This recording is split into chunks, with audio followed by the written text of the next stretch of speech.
Menbalar boyunca bu mahallenin adı Ömer Şah Efendi.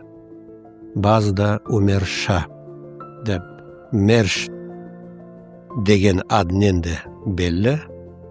Ama bizim halkta sonki 200 yılın içinde ziyadesinden Burma Çeşme mahallesi olarak bellidir. Çeşme bir meydanın ortasında yerleşken, 4 taraftan da kelgen yollar hepsi kelip şu çeşmenin yanına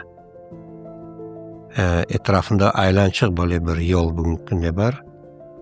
Ve ihtimalla büyük Burma degende arabalar olsun, evet yük taşıyan arabalar bir sokaktan ikinci aralıkta düşmek için kolay olsun dep de şu çeşmenin etrafında olan aylançık bir yoldan aylanıp da özün işini, özün yolunu devam etkenler. Hatta bugün günde yengil maşinalar bile yukarıdan düşse ya da aşağıdan kötülese baracak yoluna gitmek için şu çeşmenin etrafında olan yoldan aylanıp degen dayan özün işini, özün yolunu devam eteler.